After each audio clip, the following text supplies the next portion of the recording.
Hey guys, tonight we drift back to a time when the ocean looked calm, obedient even, stretching out beneath a sky so clear it feels almost staged. You're standing on the deck of the Titanic, wrapped in borrowed confidence, breathing air that smells faintly of salt, coal smoke, and expensive perfume. The ship hums beneath your feet like a living thing, steady and reassuring, as if it's reminding you that nothing this large, this well-built, could ever truly be threatened. Somewhere deep down, you'd probably last less than a day here. And honestly, you already know that. But for now, you're safe enough to pretend otherwise. The night is cold, sharper than you expected, but not uncomfortable. The stars are obscene in their number, scattered so densely across the sky that the horizon almost disappears. There's a well-known historical fact that passengers later described this night as unusually clear and calm, with the sea so flat it looked like black glass. That calm matters more than anyone realizes yet. You lean against the rail, half listening to distant laughter, half lost in the quiet rhythm of the engines, feeling very small and very privileged at the same time. So before you get comfortable, take a moment to like the video and subscribe, but only if you genuinely enjoy what I do here. And while you're at it, drop a comment telling me where you're listening from and what your local time is. There's something fitting about thousands of people scattered across the globe, listening to the same quiet story. Now dim the lights, maybe turn on a fan for that soft background hum, and let's ease into tonight's journey together. You stroll back inside, passing through corridors that glow warmly under electric light. That detail alone feels modern, cutting edge even. Titanic wasn't just a ship. It was a floating argument that the future had arrived early. Historians still argue whether this confidence was arrogance or simply the spirit of the age. But either way, you can feel it in the way people move. Unhurried, unafraid, dressed as if the Atlantic were just another drawing room. In the first-class lounge, conversation drifts lazily. Someone mentions New York weather. Someone else complains about the cold seeping through the windows. You overhear a man casually state that this ship is practically unsinkable, a phrase that would later be exaggerated, debated, and mythologized. In reality, most people didn't say unsinkable out loud, but they felt it. You feel it too. The deck beneath you doesn't creak. The walls don't groan. Everything works exactly as promised. Down below, the rhythm is different. You don't see it yet, but third-class passengers are winding down their own nights. Families crammed into shared cabins, languages overlapping, laughter mixing with homesickness. A quirky but true detail. Many third-class passengers treated this voyage less like luxury travel and more like a floating village, complete with music, shared food, and late-night storytelling. It's warmer down there, louder, and far more alive in a human way, even as it sits physically closer to the danger that hasn't announced itself. Back up top, the ship's crew moves with professional boredom. Officers on the bridge scan the horizon, eyes adjusting to the dark. Ice warnings have come in throughout the day, standard for this route. Nothing dramatic enough to slow a ship that's already running slightly behind schedule. There's a quiet debate even now among historians about whether the Titanic was pushing speed deliberately or simply maintaining normal service. Standing here, you'd never guess that question would matter at all. You pause near a deck chair, imagining how future photographs will freeze this moment into something simpler than it really is. No one looks panicked. No one looks heroic. Most people look sleepy. That's what makes this night so unsettling in hindsight, the absence of drama. Disaster hasn't entered the room yet, so the room feels ordinary. Somewhere deep inside the ship, engineers monitor gauges, shovel coal, wipe sweat from their faces. The Titanic requires constant effort to stay this smooth, this effortless on the surface. It's easy to forget that beneath your feet are thousands of tons of machinery and muscle, all cooperating just long enough to convince you the ocean has been tamed. You don't know it yet, but the sea is too calm. Normally, waves breaking against icebergs create a faint white outline, making them easier to spot. Tonight, there's no such mercy. The iceberg ahead sits dark and silent, a shape without contrast, waiting patiently in water that refuses to ripple. For now, though, your world is soft carpets, low voices, and the faint clink of glassware. The ship moves forward at about 22 knots, slicing through the Atlantic with confidence that borders on entitlement. That speed, later scrutinized endlessly, feels normal to you. Just another detail you never thought you'd need to remember. You head back toward your cabin, already half asleep in your mind. Tomorrow will be another day of ocean and routine. You'll wake up, eat breakfast, maybe complain about the cold again. You assume time is abundant. Almost everyone on board does. And that's the real untold story of these last hours. Not fear, not chaos, but comfort. A comfort so complete that when the moment finally comes, it won't announce itself with screams or alarms. It will arrive as something much smaller, something you could easily mistake for nothing at all. You're still awake when the first hints arrive, though they don't feel like hints at the time. They feel like background noise, information floating through the ship the way cigarette smoke does, present but easy to ignore. Somewhere near the bridge, a wireless operator has already copied down another ice warning, tapped out in neat, practiced rhythm.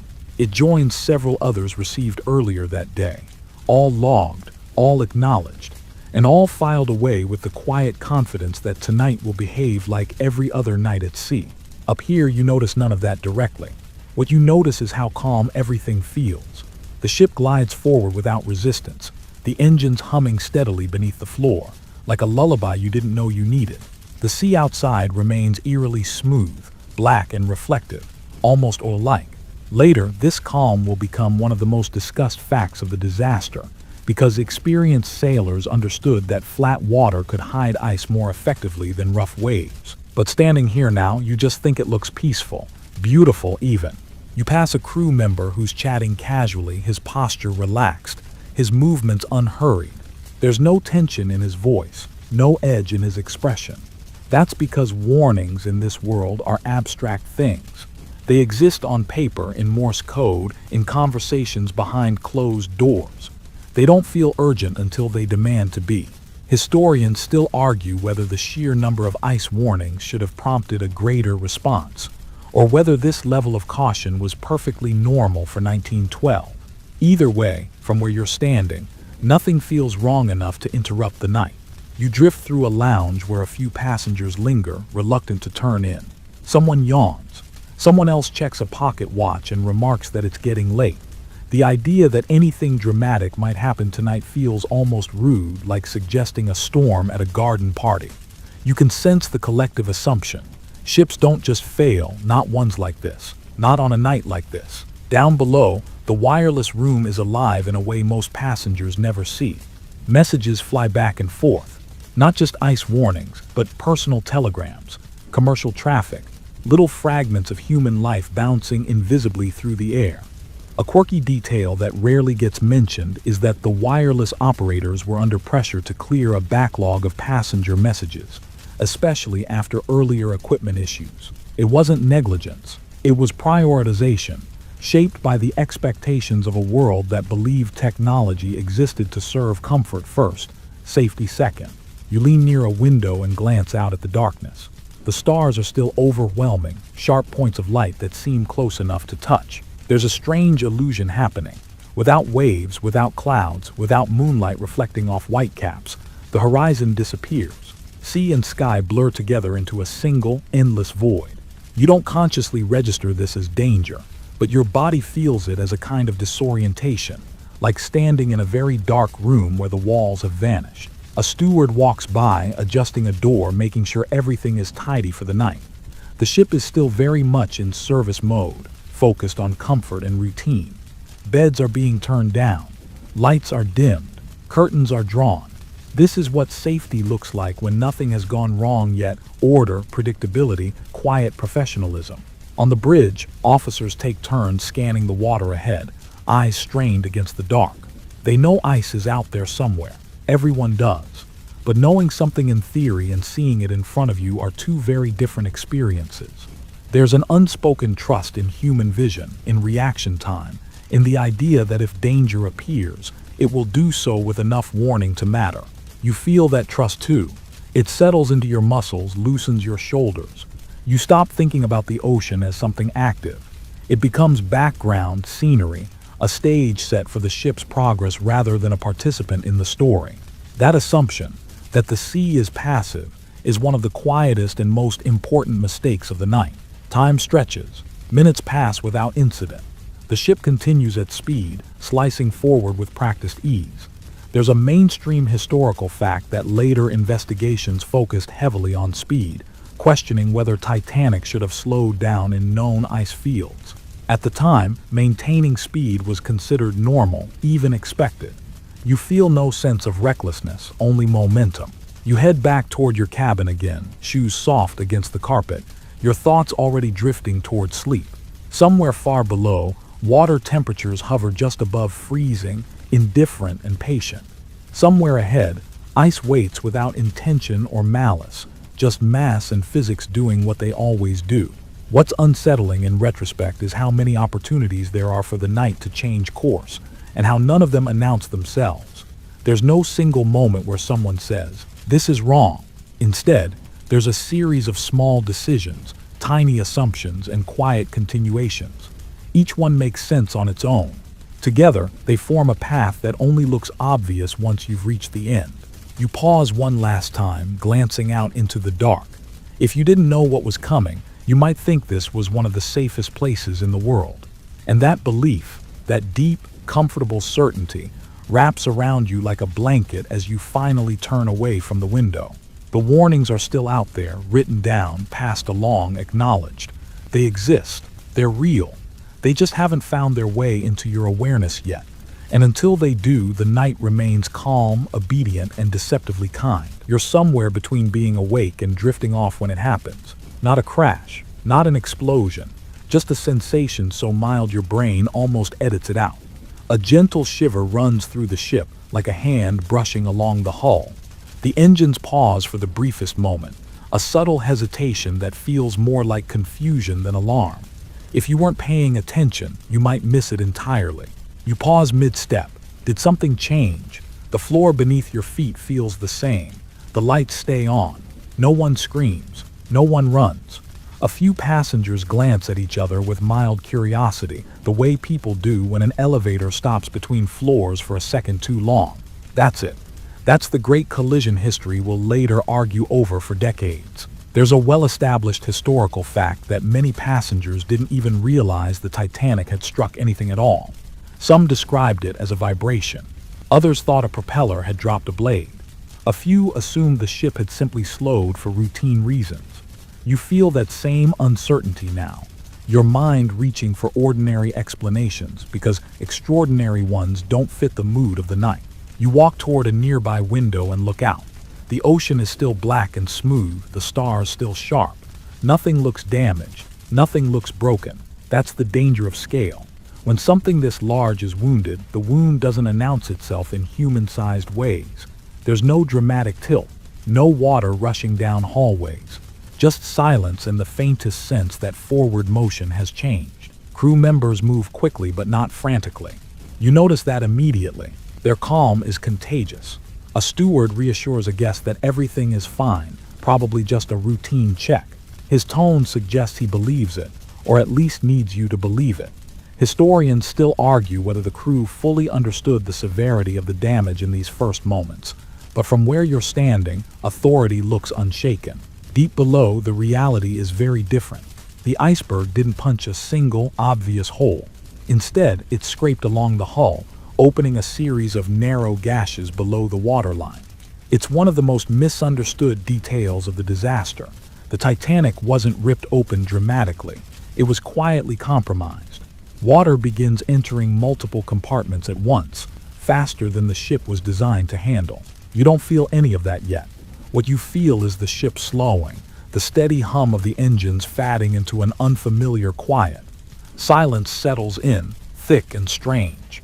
Humans are good at noticing noise stopping. It makes you uneasy in a way you can't quite name. A few doors open. Heads poke out into the corridor. Someone laughs nervously and makes a joke about bumping into an iceberg. The word iceberg said lightly, like it's part of the shipboard trivia everyone knows. There's a quirky historical detail that some passengers reportedly kicked small chunks of ice around on deck afterward, treating it like a novelty. That detail is unsettling not because it's foolish, but because it's so human. You follow the flow of people toward the deck, curiosity outweighing concern. The cold hits harder now, sharper than before. And there it is, ice scattered across the deck, glowing faintly under the lights. It looks harmless, almost decorative. You might even think it's beautiful, this physical proof that something unusual has happened. An officer appears and calmly instructs everyone to return inside. No panic, no urgency, just procedure. The ship still feels upright, solid, safe. That sense of safety lingers longer than it should, stretching the timeline in dangerous ways. Below decks, water is climbing steadily. In the mailroom, postal clerks work desperately to haul sacks of letters upward, trying to save messages that will never reach their destinations anyway. It's a small, tragic footnote. The Titanic was carrying thousands of pieces of mail, and men risked their lives trying to preserve them. You don't know that yet.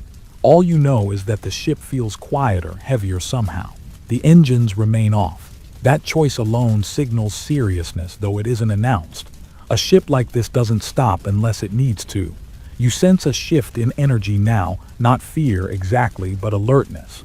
Conversations lower in volume. Movements become more purposeful. You pass a crew member who's suddenly not smiling. His jaw is tight. His eyes don't linger on yours. He's heading somewhere specific, and that specificity is unsettling. It suggests answers exist somewhere on board, just not where you are. In the design office, calculations are already being made. The Titanic was built to survive flooding in 4 compartments. Tonight, 5 and possibly 6 are compromised. That math is merciless. There's no fixing it, no clever workaround. Once the water passes a certain point, the ship's fate becomes a slow, inevitable process rather than a sudden catastrophe. You lean against a wall and feel the cold creeping in, not from the air but from the idea that something is unfolding without your consent. This is how disasters really begin, not with chaos but with uncertainty, with pauses, with people waiting for clearer instructions that don't arrive fast enough. Historians still argue whether earlier, more forceful communication could have changed passenger behavior in these moments. But standing here, wrapped in mixed signals, you understand how hard it is to shift from comfort to survival. Your brain resists it. It wants reassurance. It wants normalcy. Someone nearby asks a question, "Is everything all right?" and receives the most dangerous answer imaginable. Yes, for now. The ship hasn't tilted. The lights haven't gone out. The ocean hasn't claimed anything visible. And so your instincts stay quiet, even as time begins slipping away in thin, unnoticed layers. This was the softest collision imaginable. And because it didn't feel like an ending, almost everyone treats it like a pause. A momentary interruption before the night resumes. But the night won't resume. It has already changed direction. You just haven't felt the weight of it yet. You start to notice it in the way people move. Not running, not shouting, just walking a little faster, a little more deliberately. The ship hasn't tilted, but something has shifted in the air. A subtle tightening that makes conversations trail off mid-sentence. Crew members pass you more often now, their expressions carefully neutral, faces trained into calm the way you'd smooth a bedsheet with a wrinkle you don't want anyone else to see. An officer steps into a small group of passengers and offers reassurance with practiced ease. It's nothing serious, just a precaution. Better safe than sorry. The words sound reasonable, even comforting. There's a mainstream historical fact that the Titanic's crew initially downplayed the situation specifically to avoid panic, a standard practice at the time. Panic was considered more dangerous than delay. You can feel that philosophy in every measured sentence. Behind that calm front, though, the math is already brutal. In the ship's design office, the captain and senior officers stare at diagrams that don't care about tone or optimism. Water is flooding compartments faster than expected. The ship is designed to float with 4 compromised sections. Tonight, it's already beyond that threshold. Historians still argue whether Captain Smith fully grasped the inevitability in those first minutes. But the decision to prepare the lifeboats answers that question more honestly than any later testimony. You're told to put on a life jacket, not urgently, not dramatically, just told. The request feels almost theatrical, like part of a drill. You hesitate, wondering if you'll look foolish wearing it around the ship.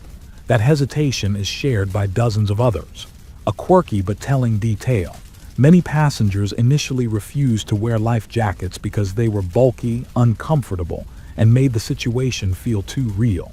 You feel that same resistance now, the human instinct to avoid acknowledging danger until it's unavoidable.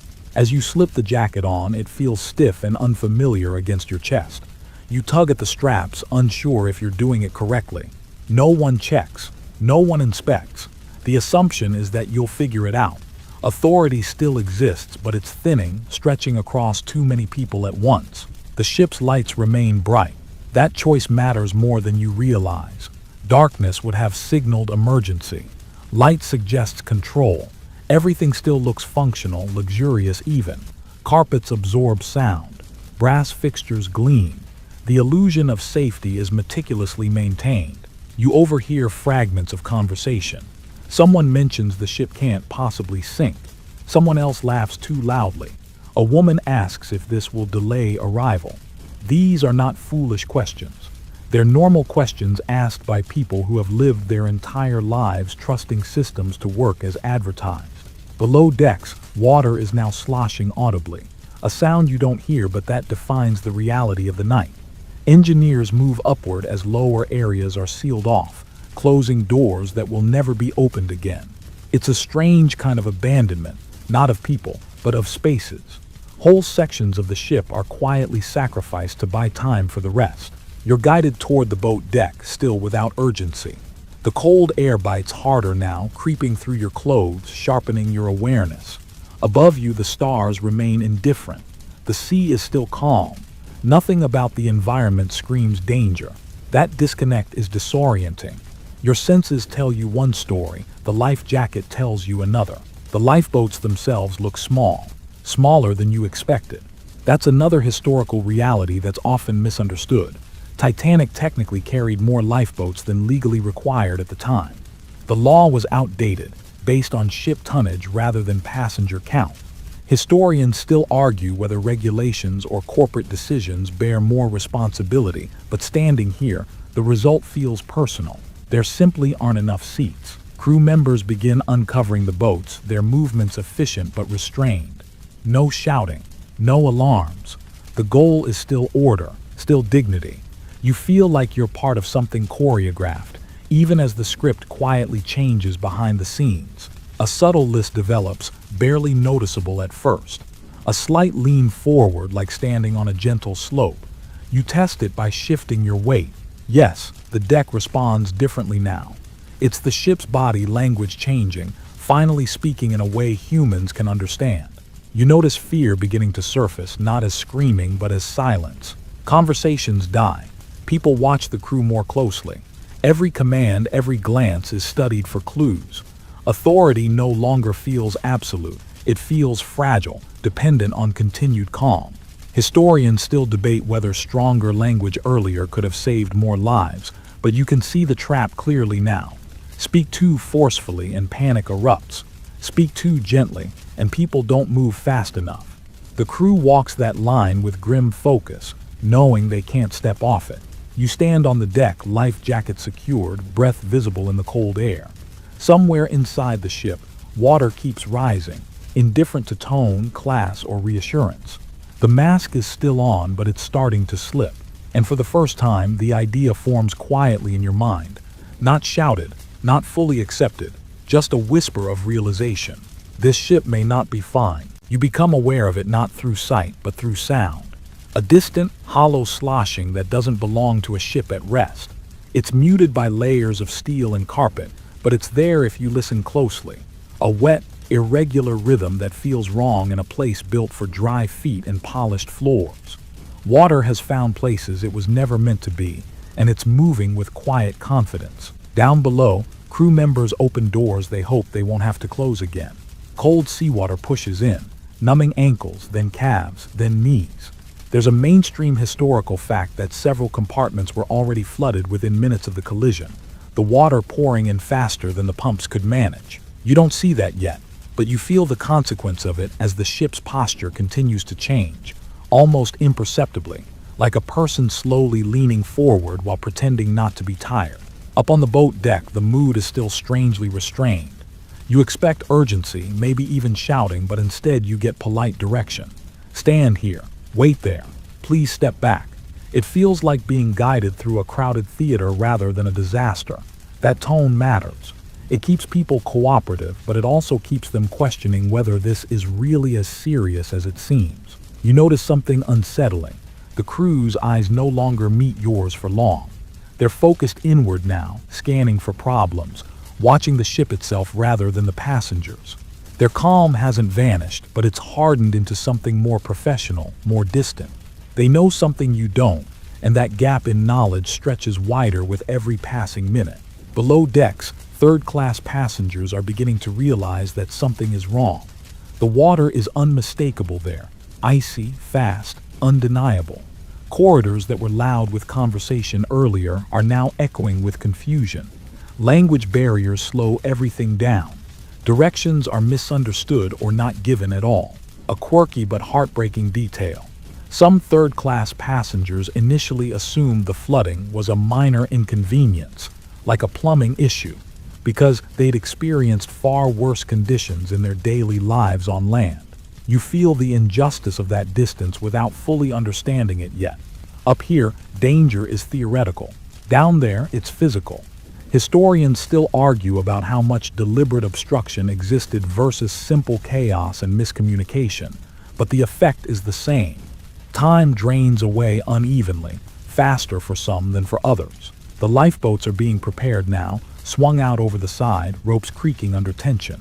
You watch one being loaded and feel a strange resistance rise in your chest. It looks too early. The ship is still here. The lights are still on. The deck is barely slanted. Getting into a small wooden boat feels like an overreaction, like stepping off solid ground into uncertainty for no good reason. That hesitation is shared by many. There's a recorded reality that some early lifeboats left half empty because passengers didn't believe the ship was truly in danger. You understand why now. Staying feels safer than leaving. Staying means continuity.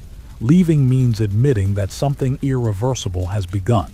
Water continues to rise inside the hull, climbing from compartment to compartment as bulkheads do exactly what they were designed to do, until they reach the limits of that design. The ship isn't being overwhelmed all at once. It's being slowly convinced to give up, one sealed section at a time. The forward tilt becomes slightly more pronounced. You feel it in your calves, in the way you adjust your stance without thinking. Someone near you finally asks the question out loud. Is the ship sinking? The answer comes back carefully packaged. She'll be all right. Not yes, not no. Just reassurance shaped like hope. Historians still debate whether that phrasing was intentional or instinctive, but standing here, you feel how language becomes a tool for managing fear rather than conveying truth. The cold intensifies. It's not just the air anymore. It's the awareness that if you end up in the water, survival will be measured in minutes. There's a grim calculation happening in the background of your thoughts now, even if you don't want it there. The Atlantic doesn't negotiate. It doesn't care how calm the night looks. You watch another lifeboat lower, the people inside sitting stiffly, gripping the sides as if the ocean might reach up and grab them. As it descends, there's a strange quiet. No cheering, no crying, just the sound of ropes sliding through pulleys. The boat disappears into the darkness below, and for the first time you feel the scale of separation. Those people are no longer on the ship's timeline. They're on the ocean. Below decks, water has reached the boiler rooms. Engineers work until the last possible moment, keeping the electricity running so the lights stay on. That decision saves lives, giving people time to move, to see, to believe. It's one of the quieter acts of bravery that rarely gets center stage. You don't see the men doing it, but you benefit from their refusal to abandon their posts. The ship leans forward another fraction. Plates and loose objects slide subtly, betraying the truth more honestly than words ever could. Your body now knows what your mind is still struggling to accept. This isn't a drill. This isn't temporary. Water is winning, not through violence, but through patience. And as the minutes pass, the difference between knowing that and acting on it becomes the most dangerous gap of all. You notice the confusion before you feel fear. It shows up in the way people hesitate at doorways, unsure whether to step forward or wait for better instructions. The line between luxury and survival blurs here, in these small moments of indecision. You're still surrounded by polished wood and soft lighting, but the questions in people's eyes don't match the setting anymore. In first class, the atmosphere is oddly restrained. Some passengers are wrapped in expensive coats, others in evening wear that suddenly feels impractical. A woman asks if she really needs a life jacket over her silk dress. A man jokes about catching cold in a lifeboat. The humor is thin, brittle. There's a mainstream historical fact that many first-class passengers initially resisted boarding lifeboats because they believed the ship was safer than the small boats. Standing here, that belief doesn't feel arrogant. It feels logical, until logic quietly fails. You watch a couple pause at the top of the stairs, debating whether to leave their warm cabin for the cold deck. Their hesitation mirrors your own. The ship still feels solid beneath your feet. The tilt is noticeable now, but not dramatic. It feels survivable. It feels like something that could still be fixed. Crew members begin separating people gently but firmly. Women and children first. The phrase lands awkwardly, not yet charged with finality. It sounds like a guideline, not a rule. Some men step back without protest. Others linger, waiting for clarification that doesn't come. Historians still argue about how consistently this policy was applied across the ship, but you can see the result forming. Uneven lines, uncertain enforcement, quiet resentment. Below decks, third-class passengers are pressing upward now, the water behind them undeniable.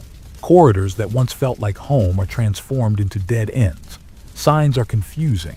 Doors are closed, not always locked, but enough to slow progress. A quirky but telling detail.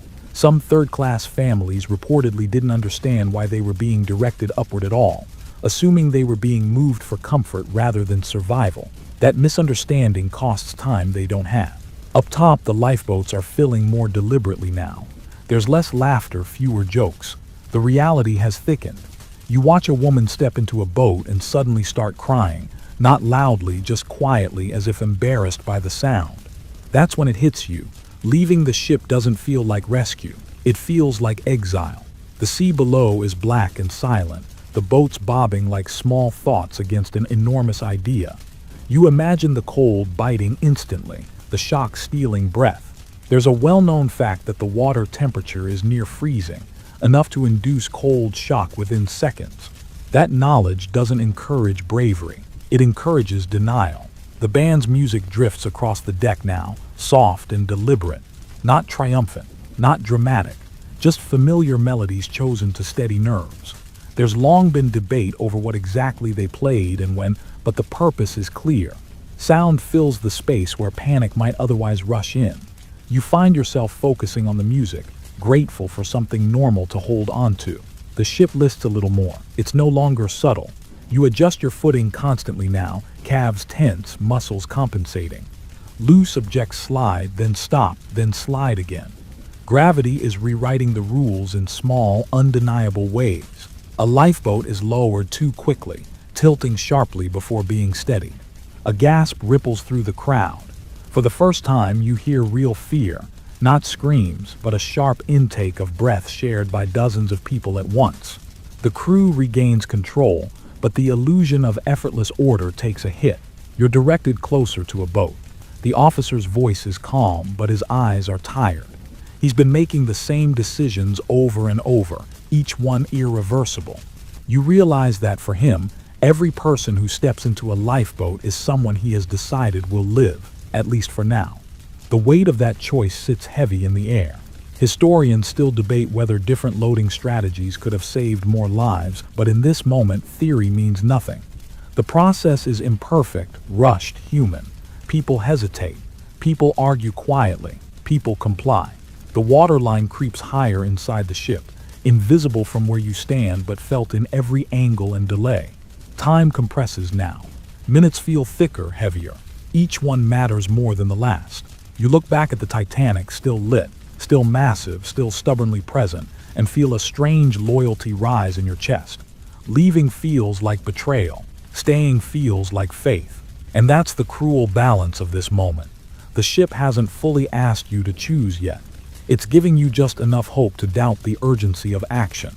But hope, you're starting to realize, is not the same thing as safety. You feel the difference the moment you move closer to the lower decks. The air changes first, heavier, damp, tinged with cold metal and something sharper, more urgent. Voices overlap here in a way they don't up top, accents colliding, questions repeating without answers. The ship's elegance fades quickly as you descend, replaced by narrow corridors and ceilings that seem to press down on you. Third-class passengers are gathering belongings, children clutched close, faces tight with confusion. Many were asleep when the collision happened. They woke to cold water licking at their feet, to stewards speaking quickly in unfamiliar languages. There's a mainstream historical fact that a significant number of third-class passengers spoke little or no English, which made following emergency instructions painfully slow. You watch that confusion unfold now, not as chaos, but as hesitation multiplied by misunderstanding. A mother asks where to go. The answer she gets is vague, gestured rather than spoken. Up, somewhere up. She nods, trusting, and moves her children forward, not knowing how much that trust will cost her in minutes. Historians still argue over how much of this delay was systemic discrimination versus simple logistical failure, but the result feels the same in your chest. A tightening sense that time is being unevenly distributed. Water seeps along the floor behind them, shallow but fast, like it's testing boundaries. The cold is immediate, biting through shoes and into skin. You flinch as it touches you, the shock making your breath catch. That reaction alone tells you what immersion would do. It wouldn't be dramatic, it would be disabling.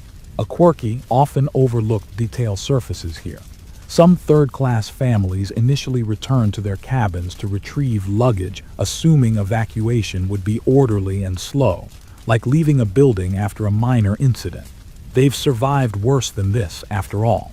Poverty teaches resilience, but it can also teach dangerous patience. You pass a group of men arguing quietly in a language you don't understand. Their voices aren't angry, just urgent. They're trying to piece together instructions that arrived in fragments. The ship's design, praised for its grandeur, now works against them. Corridors twist. Signs are inconsistent. Stairways feel hidden rather than welcoming. Above, lifeboats continue to lower, but down here, that reality feels abstract. You don't see the ocean. You don't see the sky. All you see are walls, doors, and people moving with increasing speed. The sense of separation is profound. It's not just physical, it's informational.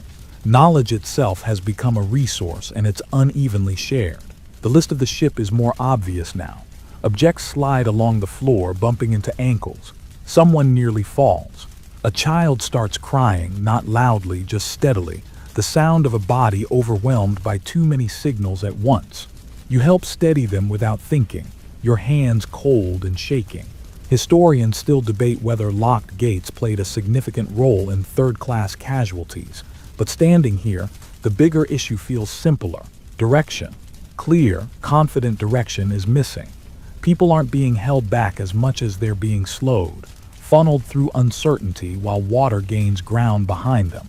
You finally emerge onto an upper deck with a small cluster of third-class passengers blinking into cold air and bright light. The contrast is brutal. Music drifts faintly from somewhere nearby. The sea looks calm, almost gentle. For a moment, the panic softens, replaced by disbelief. How can something this quiet be so dangerous? A crew member stops the group, gesturing again. Wait here. The words land hard. Waiting has become a liability, but disobedience feels risky too. Authority still matters, even as it frays. You glance back toward the stairwell. More people are coming, faces strained, breaths visible. The flow is slow, uneven.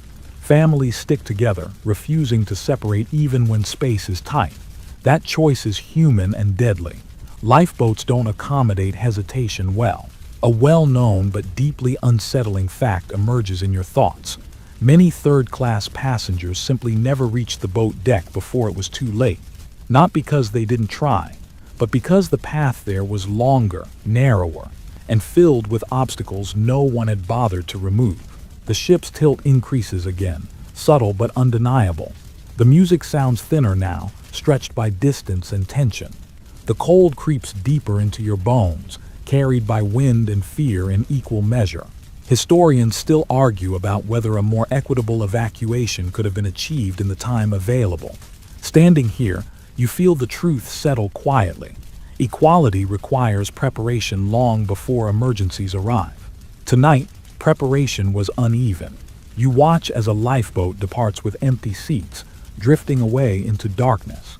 Down below, dozens of people are still searching for the way up. The unfairness of that contrast sits heavy in your chest. Not as outrage, but as a slow, aching realization. The ship doesn't discriminate. Water rises the same for everyone, but access to escape does not. And as the minutes slip by, that difference becomes fatal. You stand close enough to the rail now to see it clearly. The lifeboat's floating just below, small wooden shapes rocking gently on a sea that still refuses to look dangerous. From up here, they don't look like salvation. They look temporary, fragile, almost insulting compared to the massive ship still glowing behind you. This is the paradox of the night. The Titanic feels safe long after it stops being survivable. There's a mainstream historical fact that many lifeboats were launched only partially filled, some with less than half their capacity. Watching it happen in real time, you understand why. People trust what feels solid, not what is technically correct. A crewman calls for women and children to step forward.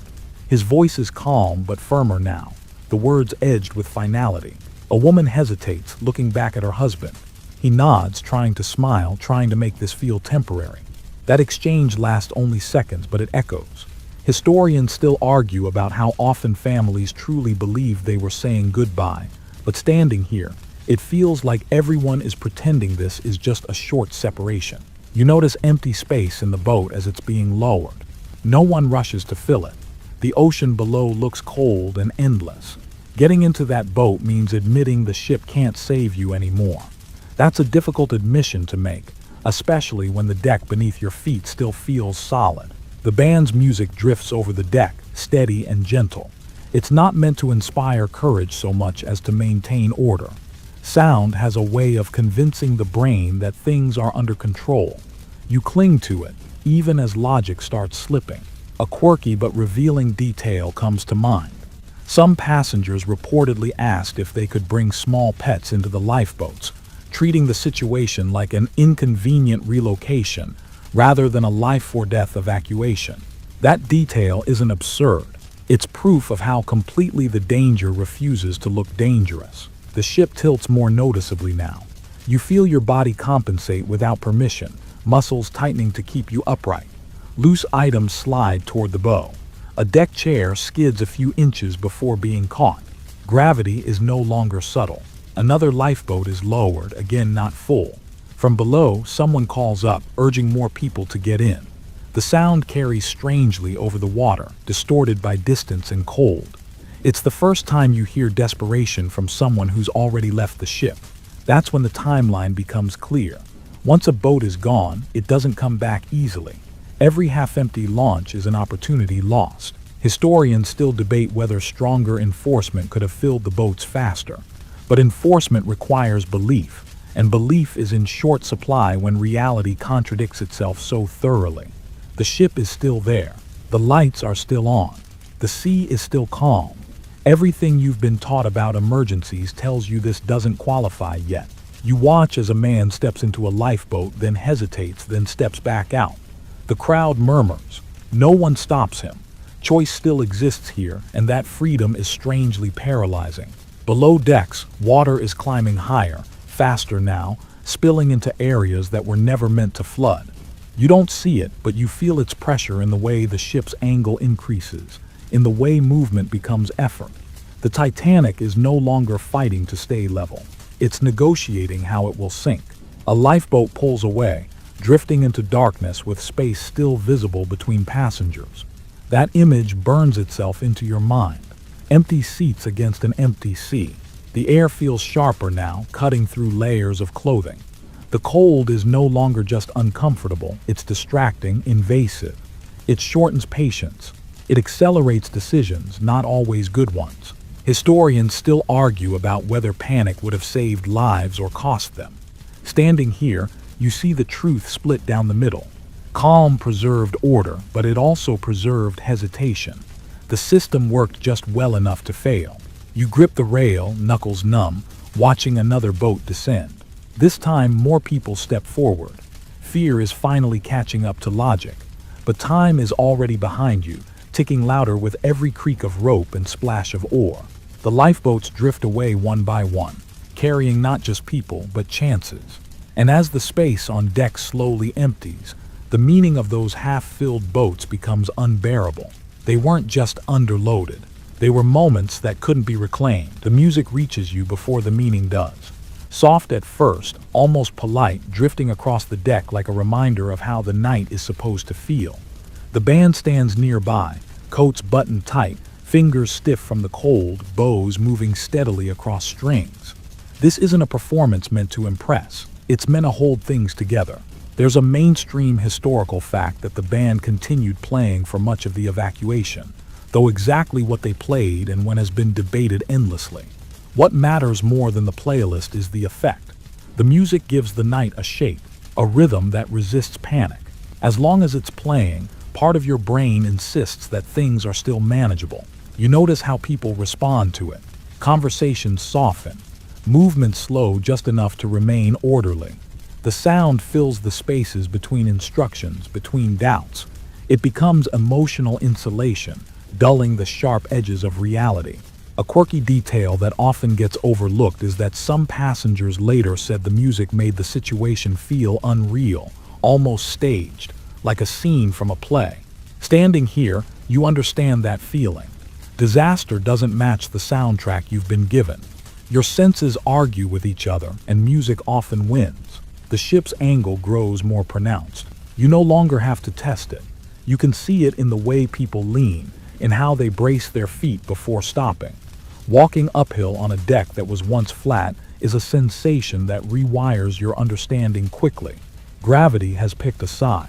Still, the band plays on. Their presence becomes symbolic even before anyone names it that way.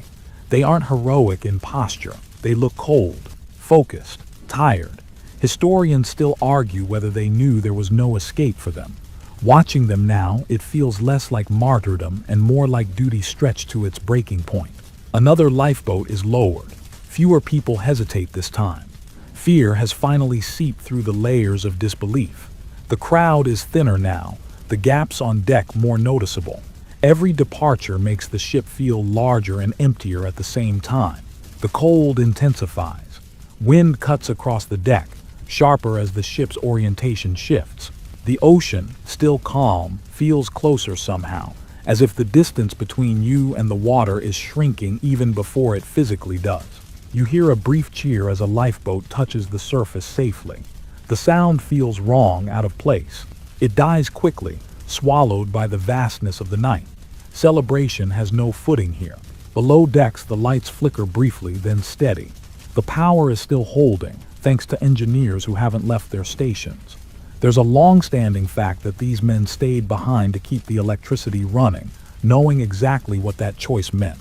You don't see them, but their decision shapes everything you do see. Light is time. Darkness would be the end. The music changes, slower now. Familiar melodies stretched thin by cold fingers and stiff strings. The sound carries differently, slipping between conversations rather than hovering above them. It feels intimate, like something played for a smaller audience. Historians still debate the psychological impact of the band's music, whether it prevented panic or delayed urgency. Standing here, the answer feels uncomfortably balanced. It did both. You watch a couple stand together near the rail, arms linked, not moving toward the boats. They're listening, just listening. Whether they're waiting for instructions or for courage isn't clear. The music gives them permission to stand still a little longer. The ship creaks now, a deep, structural sound that travels through your feet. It's not loud, but it's unmistakable. Metal is under stress, bending in ways it wasn't meant to. That sound does more to convince you than any officer's command ever could. The band keeps playing. Your breath fogs thickly in the air. Your fingers ache with cold. The night feels enormous, pressing in from all sides. And through it all, the music persists, a fragile line of continuity stretched across a breaking world. You realize then that the band isn't playing to be remembered. They're playing because stopping would mean admitting the performance is over, and with it, the illusion that this is still just another night at sea. As long as the music continues, the night hasn't fully acknowledged what it's becoming, but the ship has. You start to feel it in the way space rearranges itself. Areas that once felt open now feel claimed, guarded by invisible lines you're suddenly aware of. Not ropes or signs, just expectation. Who stands where? Who steps forward? Who waits to be told they belong? Class doesn't announce itself loudly tonight. It doesn't need to. It moves quietly, through confidence, through familiarity with authority, through knowing which questions to ask and which doors are likely to open. You watch it happen without anyone nomming it. People dressed in heavier coats drift closer to the boats. Others hang back, uncertain, watching for cues that never come. There's a mainstream historical fact that survival rates vary dramatically by class, with first-class passengers far more likely to survive than those in third. Standing here, that statistic stops being abstract. It becomes posture, tone, timing, the ability to move without being questioned. A man in formal wear steps forward and is waved through with barely a glance. Another man, dressed more simply, hesitates and is told to wait. The exchange is calm, almost polite, but the message lands heavy. Order is being maintained, but order favors those already practiced in navigating it. You notice how instructions change depending on who's listening. To some, they're suggestions. To others, they're barriers. Historians still argue whether this imbalance was intentional or an emergent result of social norms, but the outcome feels the same either way. Opportunity is unevenly distributed. The ship's angle increases again, just enough to turn standing into effort. You brace your feet instinctively. Walking now feels like climbing a gentle hill that keeps getting steeper. Objects slide with purpose, no longer pretending to be accidental. Another lifeboat is prepared. Fewer people hesitate now, but the rules feel stricter. Women and children first is enforced more clearly, though interpretation varies. Some men step back immediately. Others linger, scanning for exceptions. You see fear take different shapes: submission, argument, silence. Below decks, time has nearly run out. Water has reached spaces that force movement upward or nowhere at all. The delay experienced earlier has compounded. This is the quiet arithmetic of disaster. Minutes lost earlier become impossibilities later. Historians still debate whether equal access earlier could have changed outcomes, but watching the deck now, the answer feels painfully obvious. The music fades for a moment, then resumes, thinner now. The band has moved, adjusting to the shifting deck.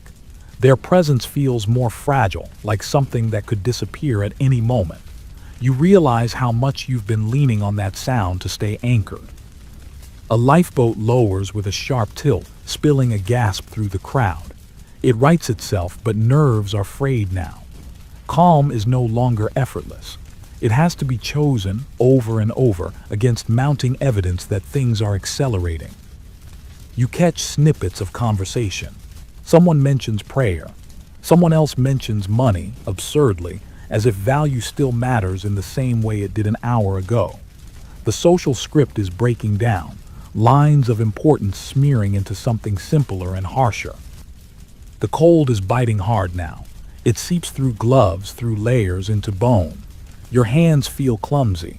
Your thoughts slow slightly, dulled by exposure and stress. You realize how quickly physical discomfort erodes decision-making. Survival isn't just about bravery, it's about functioning under pressure. Historians still argue whether more forceful authority could have saved lives. Standing here, you see the cost of both options. Force creates panic. Politeness creates delay. The crew balances on that edge, exhausted, making choices that will be judged forever by people who never stood on this deck. You look back at the ship, at the glowing windows now angled sharply toward the water. The grandeur hasn't vanished, but it's distorted, like a painting seen through warped glass. The Titanic no longer looks like a triumph. It looks like a lesson forming in real time. The last of the social boundaries are thinning now, washed by urgency and cold. But they haven't vanished completely. They linger in who gets called forward, in who hesitates too long, in who never quite makes it to the rail. And as the ship continues its slow, undeniable descent, you understand something unsettling. Disaster doesn't erase inequality. It exposes it, quietly, efficiently, and without apology. The cold stops being a background detail and becomes a calculation. You feel it in your fingers first, the numbness creeping in until tasks that once felt automatic, gripping a rail, adjusting a strap, require concentration. The air cuts deeper with every breath, sharp and unforgiving. Somewhere in your mind, numbers start forming on their own. Minutes, seconds, limits. There's a mainstream historical fact that the water temperature hovers just above freezing, cold enough to incapacitate a person in under a minute. You haven't touched the water yet, but your body understands the threat anyway. It tightens, conserving heat, conserving energy, as if preparing for a question it hopes won't be asked. The ship's tilt is undeniable now. Walking feels like climbing a hill that grows steeper with every step. People instinctively lean forward, shoulders hunched, as though bracing against wind that isn't there. Gravity has taken control of the choreography. The Titanic is no longer pretending to be level. A lifeboat leaves the ship unevenly loaded, one side dipping lower than the other before leveling out. The sight triggers a ripple of anxiety through the remaining crowd.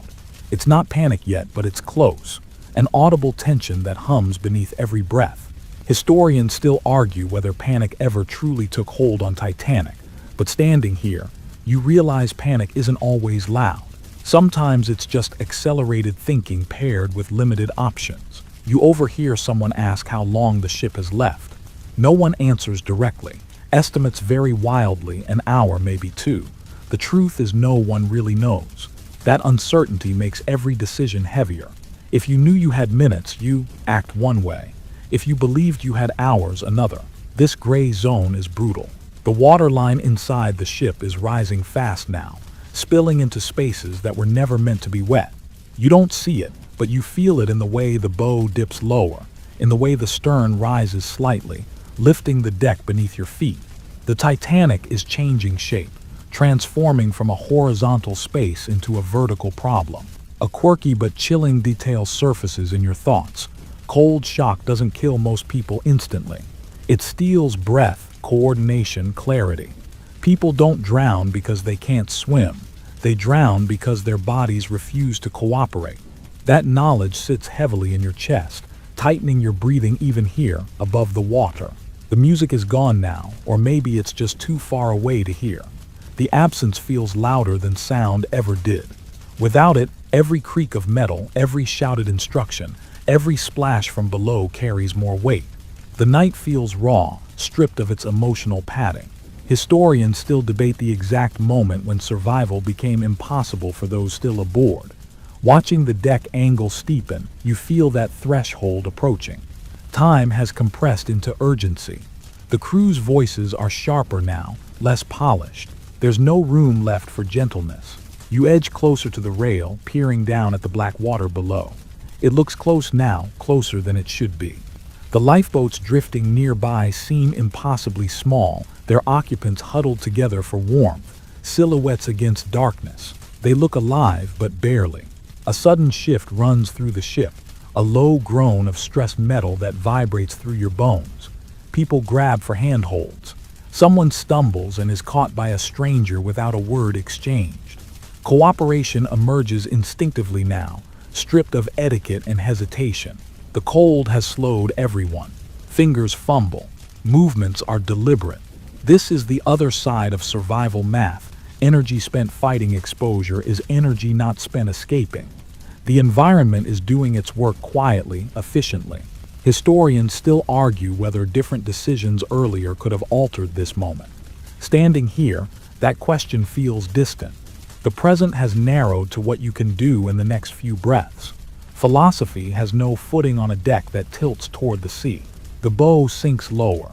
Water creeps closer to the edge of the deck, dark and reflective, claiming space inch by inch. The ship is no longer sinking invisibly. It's announcing itself now, not with drama, but with certainty.